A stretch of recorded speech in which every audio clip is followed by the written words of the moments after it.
الحمد لله نحمده ونستعينه ونستغفره ونؤمن به ونتوكل عليه ونعوذ بالله من شرور أنفسنا ومن سيئات أعمالنا من يهده الله فلا مضل له ومن يضلله فلا هادي له ونشهد أن لا إله إلا الله وحده لا شريك له ونشهد أن سيدنا ومولانا محمدا عبده ورسوله صلى الله تعالى عليه وسلم تسليما كثيرا أما بعد فقد قال الله تعالى أعوذ بالله من الشيطان الرجيم بسم الله الرحمن الرحيم لقد كان لكم في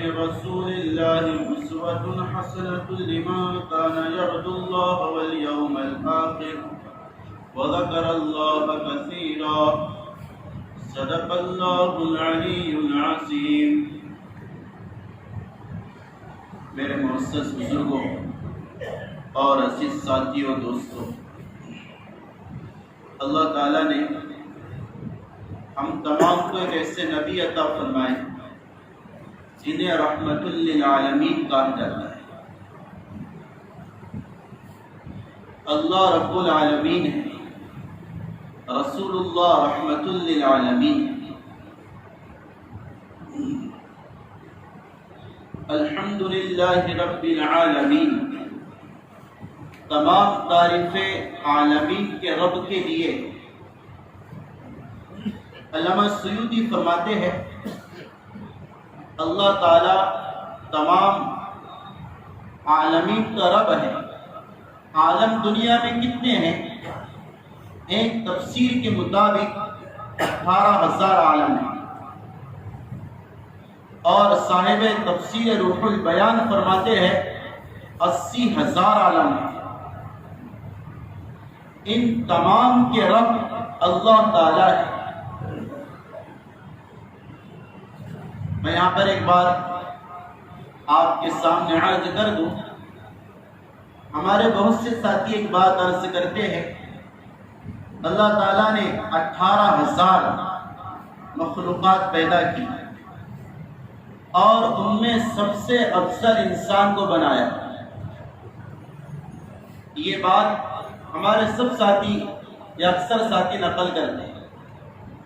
اس بات کو اچھی طرح سمجھیں، یہ بات غلط ہے. یہ بات غلط ہے کہ مخلوقات 18,000 ہیں. یہ بات نہیں ہے. مخلوقات کا علم تو اللہ کو ہے. ہاں، اس بات سے صحیح بات کون سی ہے؟ وہ ہے جو علامہ سیوطی فرماتے کہ عالم 18,000 ہے. مخلوقات 18,000 نہیں ہے. عالم جو اس زمین کے نیچے اور اللہ کے علم میں جو واقع ہے وہ 18,000 ہے، اور اس پر بے شمار اللہ کی مخلوقات ہیں، اور ان میں سب سے افضل انسان ہیں، اور ان تمام کا رب رب العالمین ہے. تو اللہ رب العالمین ہے. اسی طرح رسول اللہ رحمت للعالمین ہے. اب اگر کوئی سوال کرے اللہ کا رب العالمین کہتے ہیں، اس کی وجہ میں نے بتایا. رسول اللہ صلی اللہ علیہ وسلم کو رحمت للعالمین کیوں کہتے ہیں؟ تو اس باب میں علامہ سخاوی نے لکھا ہے چونکہ آپ کی رحمت سے اس دنیا میں آنے والا ہر انسان نفع یاب ہوگا، فائدہ یاب ہوگا. اس معنی کر آپ کو تمام عالمین کے لیے رحمت قرار دیا گیا ہے. اب وہ فائدہ آپ سے کہاں اٹھائے گا؟ تو اس کی وہ حدیث اس کے ضمن میں بیان کی جو مشہور ہے کہ کل قیامت کا دن ہوگا اور ساری انسانیت نفسا نفسی کے عالم میں ہوگی، اور سارے برہنہ بدن برہنہ پا اور تمام غیر مختون یعنی ختنہ نہ کی ہوئی ہوں گی. جو ختنہ کا حصہ کٹ جاتا ہے وہ حصہ ساتھ میں لگا رہے گا. اس حالت میں یہ بندے اور انسانیت قبروں سے اٹھیں گی اور اس عالم میں جب جہنم کو لایا جائے گا اس کی چیخ اور اس کی پکار اور اس کی تڑپ اور اس کی صوت کو سن کر انبیاء علیہ السلام کہہ دیں گے یا ربی نفسی نفسی یا ربی نفسی نفسی. آدم علیہ السلام کہیں گے یا رب میں بیٹے اپنے حابیل کا سوال نہیں کرتا میری ذات کا سوال کرتا ہوں. ابراہیم علیہ السلام کہیں گے میں اسماعیل کا سوال نہیں کرتا اپنی ذات کا سوال کرتا ہوں. عیسیٰ علیہ السلام کہیں گے میں اپنی ماں کا سوال نہیں کرتا میں اپنی ذات کا سوال کرتا ہوں. انبیاء علیہ السلام نفسی نفسی کہیں گے. ایک آواز آئے گی اور ایک درد بھری کڑن سنائی دی جائے گی جس کی پکاریاں ہوں گی یا ربی امتی امتی. یا اللہ اس محشر میں میں اپنے آپ کو یاد نہیں کر رہا میری امت کو یاد کر رہا ہوں. اور ساری انسانیت یہ چاہے گی یا اللہ رب اے رب حساب شروع کر دے ہمارا حساب لے لے چاہے تو جہنم میں ڈال دے لیکن ہمارا حساب لے لے. رسول اللہ صلی اللہ علیہ وسلم کی سفارش سے اور آپ کی التجا سے اللہ حساب کو شروع کرے گا جس کی وجہ سے تمام انسانیت کے لیے عالم محشر کا جو عذاب ہے وہ ختم ہوگا. اس معنی کا رسول اللہ صلی اللہ علیہ وسلم کو رحمت للعالمین کہتے ہیں کہ آپ کی سفارش سے ساری انسانیت نفع یاب ہوگی عالم محشر کے اندر.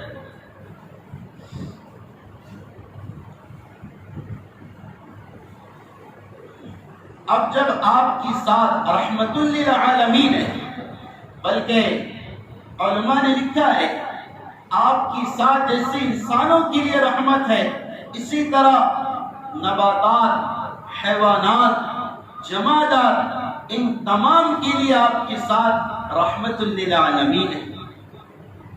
آپ کے ساتھ سے انہوں نے فائدہ اٹھایا. یہی وجہ تھی کہ ان کے دلوں میں بھی آپ کا عشق تھا.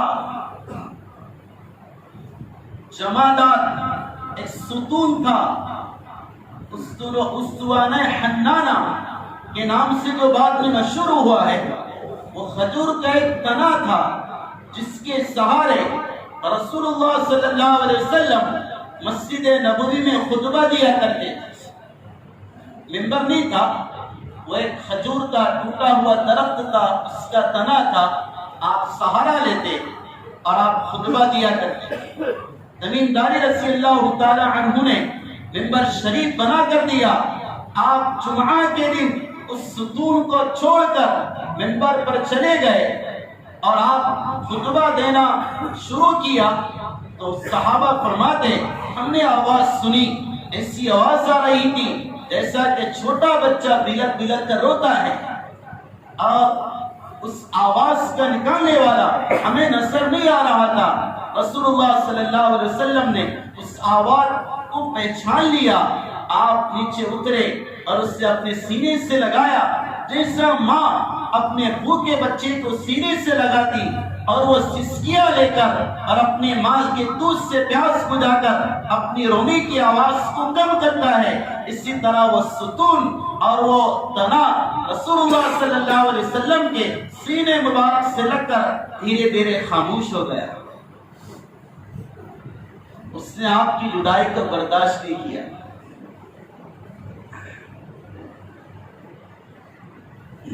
شاہ عطا اللہ بخاری رحمۃ اللہ علیہ اس واقعے کے ذکر کرنے کے بعد کہتے تھے تمہارے دلوں کو کیا ہو گیا اور تمہاری سختی جو دلوں کے اندر ہے وہ کتنی اعلیٰ درجے کی ہو گئی. ایک نبات ایک جمادات ایک ستون ہے اور ایک تنا ہے. اس نے نبی کے فراق اور جدائی کو برداشت نہ کیا رونے لگا. اگر تمہیں اپنے نبی کے جدائی پر اور آپ کی وفات پر رونا نہ آئے وہ تمہارا دل پتھر ہو چکی ہے۔ پھر آپ نے اسے دلاسا دیا اور کہا کیا تو اس کو پسند نہیں کرتا کہ تو دنیا کے بجائے جنت میں میرا ساتھی بنے؟ اس نے اس کو اختیار کیا اور راوی فرماتے اس ستون کو اسی جگہ دفن کیا گیا، اور کل قیامت میں اللہ اسے جنت کا درخت بنائیں گے۔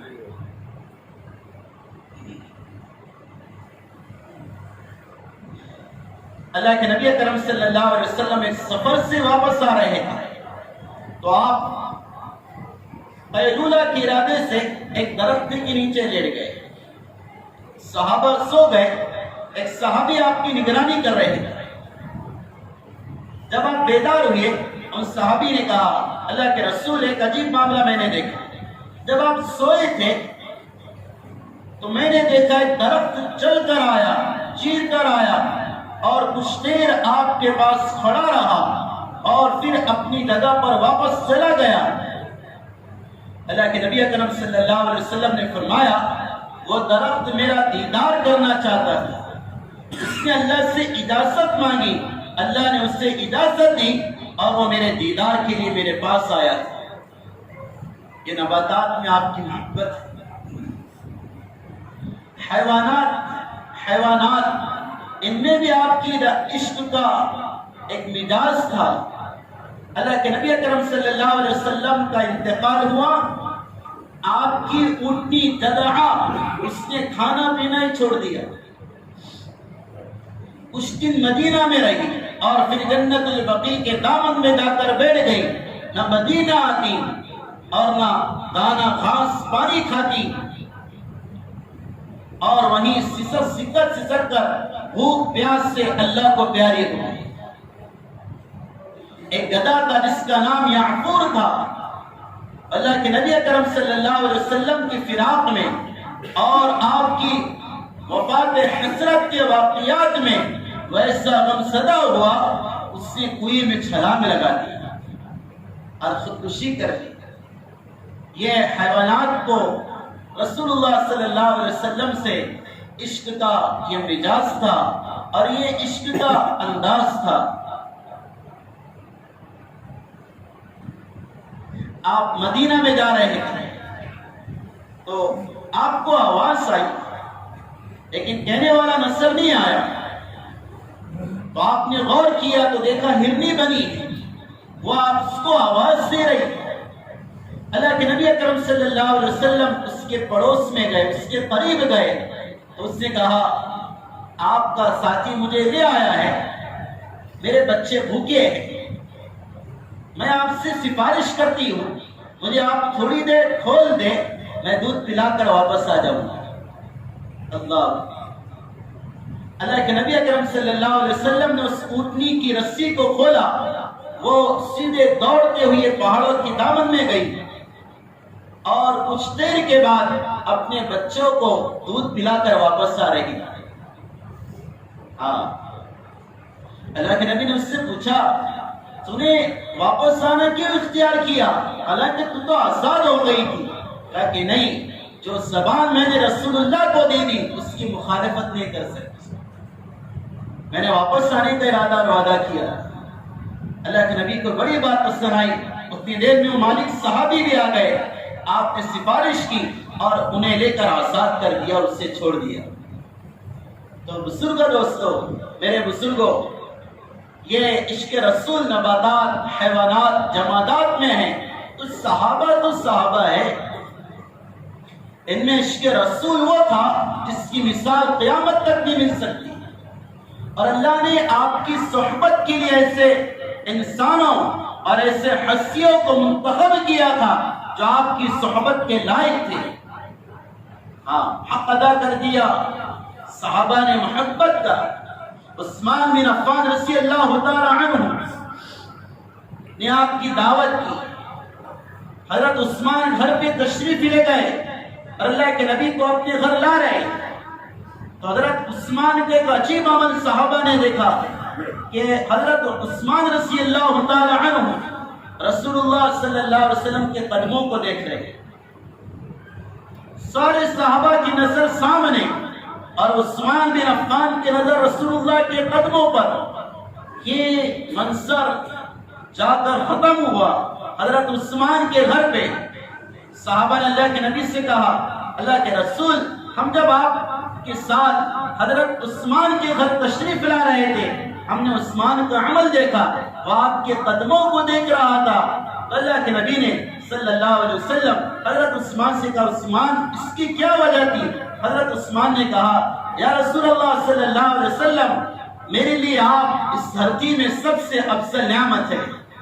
آپ کا وجود مبارک اور آپ کی آمد مبارک میرے لیے ایک احساس اور اکرام ہے۔ میں نے ارادہ کیا تھا اگر رسول اللہ صلی اللہ علیہ وسلم میرے گھر پہ آ جائے تو آپ کے گھر سے میرے گھر تک جتنے قدم آپ کے پڑیں گے اتنے غلام آزاد کروں گا۔ تو میں آپ کے قدم گن رہا تھا تاکہ اتنی مقدار اور تعداد میں غلام آزاد کروں۔ اس صحابہ کا عشق تھا۔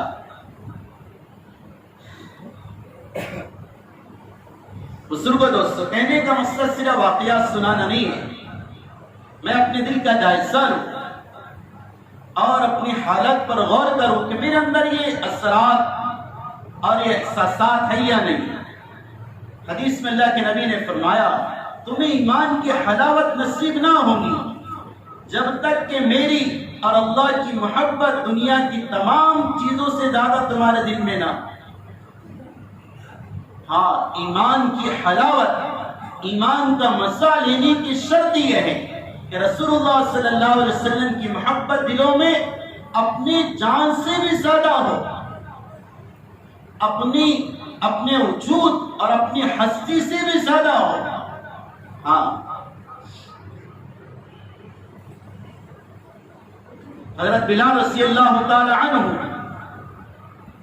حبشی صحابی ہے، مقدر نے چمکایا ان کے نور کا ستارہ جسے حبشہ سے حجاز لے آیا، رسول اللہ کی خدمت میں احساس عطا کرایا، یہ وہ بلال ہے۔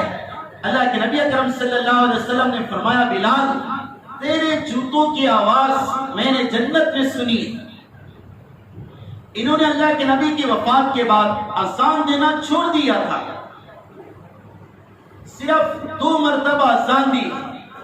وفات رسول کے بعد یہ مدینہ سے شام چلے گئے، پھر اذان نہ دی اور فرمایا کرتے تھے، جب میں رسول اللہ کی حیات میں اذان دیتا ہوں تو اشہد ان محمد رسول اللہ پر پہنچتا ہوں تو آپ کے چہرے مبارک کا دیدار کرتا ہوں۔ آپ کا دیدار تو چلا گیا، اس لیے بلال اب اذان نہیں دے گا، اذان چھوڑ دی۔ حضرت شیخ زکریا رحمت اللہ علیہ فرماتے ہیں 2 مرتبہ اذان دی۔ ایک تو اس وقت جب کہ بیت المقدس آزاد ہوا تھا حضرت عمر کے زمانے میں، اور وہاں اسلام کا جھنڈا نصب کیا گیا تھا، امیر المومنین امیر کی اجازت پر حضرت بلال نے اذان دی۔ اور دوسرا موقع جب آپ شام چلے گئے اور مدینہ نہ آئے، اللہ کے نبی اکرم صلی اللہ علیہ وسلم خواب میں آئے اور کہا، بلال یہ کیسی دوری اور بے وفائی ہے، ہم سے ملاقات کے لیے بھی نہیں آتے۔ حضرت بلال جب بیدار ہوئے، اپنی سواری لی اور مسلسل چل کر مدینہ آئے، نماز اور ضروریات کے علاوہ سواری سے نہ اترے، مدینہ پہنچے اور ایک چھلانگ لگائی اور ایسے رسول کے سامنے سلام کیا۔ مورخین فرماتے بلال رضی اللہ تعالی عنہ نے اونٹنی پر سے روضے کے سامنے جو چھلانگ لگائی، ان کا انداز بیان اور ان کا حالت صورت حالی کہہ رہی تھی کہ حضرت بلال سمجھ رہے کہ رسول اللہ حیات ہے، لیکن جب قبر کو دیکھا تو خیال آیا کہ آپ تو اللہ کو پیارے ہو چکے، یہاں سے وہاں جا چکے، اگرچہ قبر میں حیات ہے۔ مدینہ والوں نے فرمائش کی اذان کی، کہا کہ نہیں، میں ارادہ کر چکا، اذان نہ دوں گا۔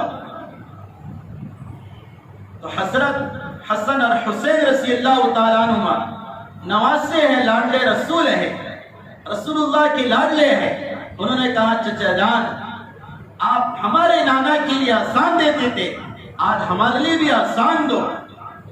حضرت بلال رضی اللہ تعالی عنہ نے ان نوازوں کی فرمائش کو ٹالنا پسند نہ کیا، اور ایک انصاریہ صحابیہ کے مکان پر چڑھے اور اذان دینا شروع کی، اور جیسی حضرت بلال کی اذان مدینہ کے فضاؤں میں گونجی اور آپ کی اذان سے مدینہ کی فضا مزید معطر ہوئی، اور صحابہ صحابیات کی کانوں تک وہ سریلی آواز پہنچی۔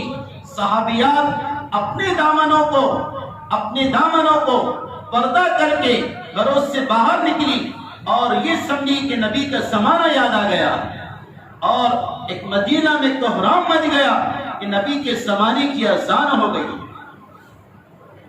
میں یہ واقعہ سنا رہا ایک بات بتانے کے لیے، اسی موقع پر ایک 3 سال کا بچہ تھا، 3 سال کا بچہ، 3 یا 4 سال کا، وہ اپنی ماں سے کہنے لگا، امی جان بلال تو آ گئے، ان کی اذان بھی آ گئی، رسول اللہ کب آئیں گے؟ اللہ صلی اللہ علیہ وسلم۔ یہ بچوں کو آپ سے عشق رسول ہے اور آپ سے محبت ہے کہ آپ کے آنے کی امید ہے وابستہ۔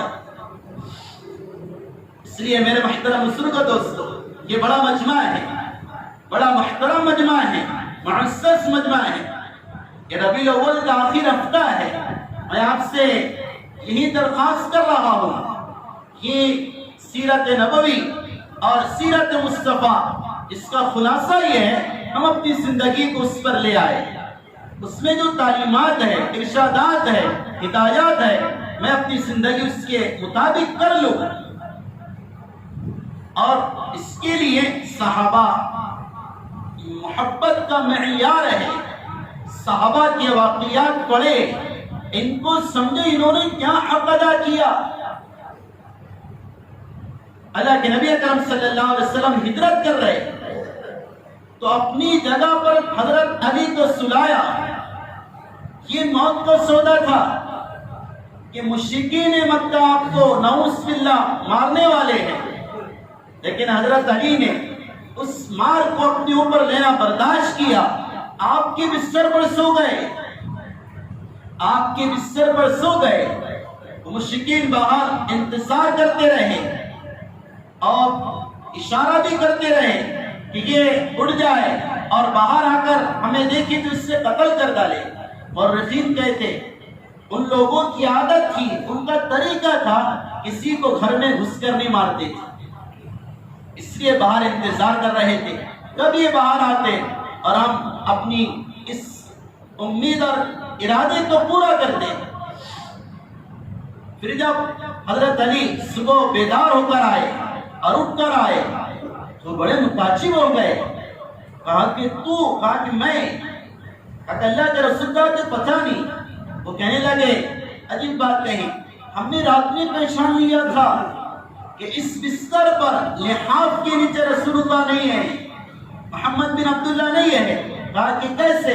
کہا کہ ہم چادر کے اوپر سے پتھر مار رہے تھے بیدار کرنے کے لیے، تو ہم نے آہ سنی، درد سنا، تو ہم نے سوچا ہم نے محمد بن عبداللہ کو بھی پتھر مارے بیداری میں، اس سے کبھی آہ نہیں کیا۔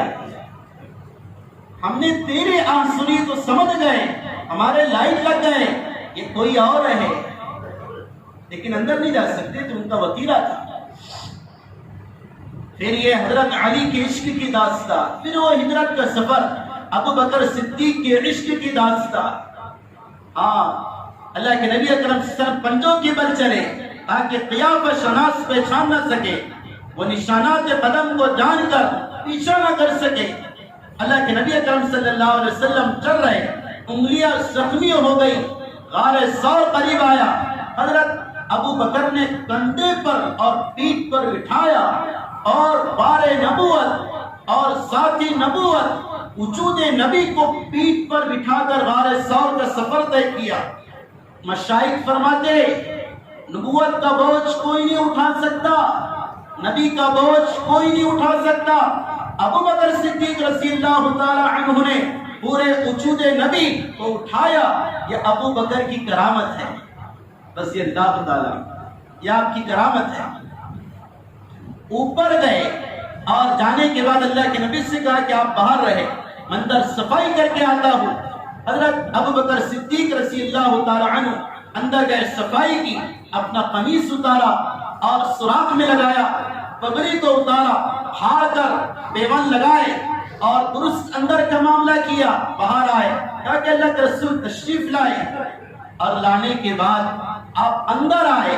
ابو بکر صدیق کے ران پر آپ نے سر رکھ کر سوئے، اور حضرت ابو بکر فرماتے سارے سوراخ اور بل میں مجھ چکا تھا، بند کر چکا تھا، لیکن ایک سوراخ کے لیے کوئی کپڑا میسر نہ ہوا، اس پر میں نے اپنی ایڑی رکھ دیا. جب آپ سو گئے اور میری ایڑی اس سوراخ پر تھی تو مجھے اندر سے کوئی چیز اور کوئی جانور کے پھنسنے کا احساس ہوا. تو مورخین کہتے وہ سانپ تھا، فطرت سے نہیں ڈس رہا تھا، وہ احتجاج کر رہا تھا کہ ابو بکر تو بھی دیدار کر رہا، مجھے بھی دیدار کرنے دے. اور اسرائیلی روایت ہے، ضعیف روایت ہے، 5 صحیح روایتوں میں ہی آتا وہ سانپ نہیں تھا، وہ عیسیٰ علیہ السلام کے زمانے کا حواری تھا. اس نے اللہ سے دعا کی تھی آخری نبی کا دیدار مجھے کرا دے. اللہ نے اس کی تدبیر یہ کہ اسے سانپ بنایا اور اسے محفوظ کرایا، اور اس نے پھر رسول اللہ کا دیدار کیا. تو میرے محترم بزرگوں دوستو، یہ عشق نبی کی چند جھلکیاں ہیں. اس میں میرے لیے آپ کے لیے ایک سبق ہے، ایک عبرت ہے، ایک نصیحت ہے کہ میں اپنے آپ کو، اپنے دل کو اور اپنے قلب کو عشق نبی سے سرشار کروں. اس کے لیے میں نے 3 ہفتوں سے 3 باتیں کہہ رہا. سب سے پہلی بات سنت نبی کا اہتمام، اپنے سارے اعمال سنت کے مطابق کریں گے انشاءاللہ. دوسرا درود کی کثرت، درود شریف کی کثرت کریں. اور تیسرا اللہ اور اس کے رسول کی نافرمانی سے بچے. یہ 3 بنیادی مقصد ہے جس سے رسول اللہ صلی اللہ علیہ وسلم کی سفارش اور آپ کی رحمت مجھے آپ کو عطا ہوئی. اللہ مجھے آپ کو عمل کی توفیق سعید عطا ہوئی.